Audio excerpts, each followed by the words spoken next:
Olá, amigos do canal.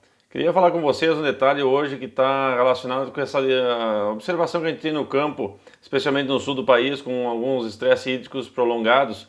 Por que a doença não avança? Por que a doença a ferrugem ou as manchas, por que elas não avançam na soja? É isso que está acontecendo na soja hoje.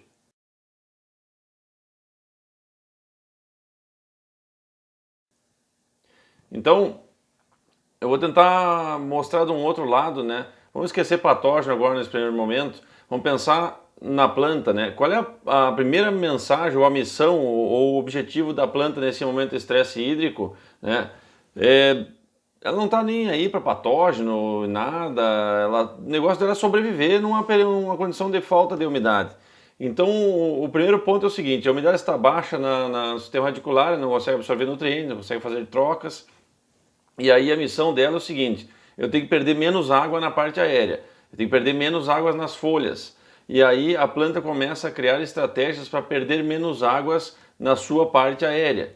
Então ela começa a fazer o quê? Ela começa a produzir mais estruturas que impedem a saída de água nas folhas. Então, basicamente, que tipo de estrutura ela vai fazer, né? Ela vai começar a aumentar a deposição de cutícula, né, na superfície e aumentar o número de pelos. Vou fazer uma simulação aqui para a gente entender. Imagina como se essa peça fosse a membrana plasmática da célula, se ela estiver embaixo, aqui a parede celular, e aí aqui estaria a cutícula numa condição de planta com disponibilidade hídrica, sem estresse. Aqui teriam alguns pelos, né? Teria poucos pelos nessa célula, e a planta estaria fotossintetizando sem problema nenhum. O que acontece numa condição de estresse hídrico? Temos aqui a nossa célula, né? Membrana plasmática, a parede celulósica.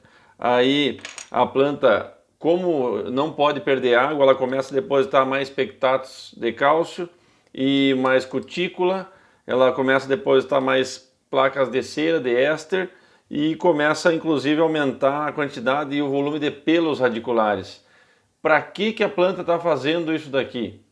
É justamente para evitar com que a água de dentro do seu conteúdo celular ela saia facilmente, porque essa estrutura é apolar, é uma estrutura de cera, né? E a água que é polar não vai passar através desses pontos aqui. Então nós temos aqui duas condições claras: uma planta nesse ponto aqui sem estresse hídrico e uma planta com estresse hídrico. Essa planta aqui não pode perder água, senão ela vai morrer muito rápido. E essa planta aqui ela está fotossintetizando e não terá problemas nenhum. Então, isso aqui, inclusive, já foi comprovado. Vocês têm aí, inclusive, um trabalho do Marlo que a gente acompanhou, a planta aumentando o número de tricomas, né, de pelos, quase 3 vezes mais em condições de estresse hídrico em relação à condição de não estresse hídrico.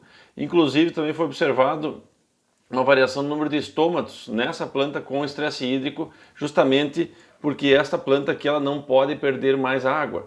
E ela não pode deixar de sobreviver nessas condições. E nesse ponto, o que a gente observa?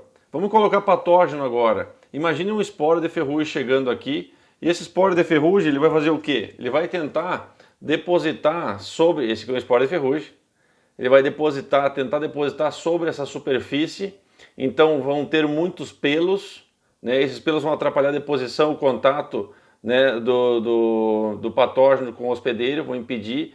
Além disso, essa cutícula muito grossa vai impedir o apressório de fazer o seu processo de infecção. Então, o que acontece num período de estresse hídrico? Os patógenos, além de terem dificuldades de disseminação e germinação e tudo mais, eles também vão ter dificuldades de fazer a relação patógeno-hospedeiro acentuar e começar a fazer o processo de infecção.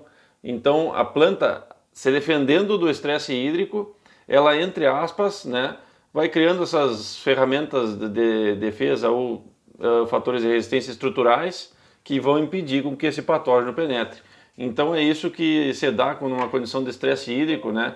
A gente tem situações aí de variação quase 1,5 vezes menos de severidade, especialmente de ferrugem, quando a gente tem uma situação de estresse hídrico acentuado. Então esse é um ponto para a gente observar nessas condições para a safra de soja. É isso aí, se gostou, aperta o sininho, compartilha e comenta aí, vamos conversando. Feito, um abraço, tchau.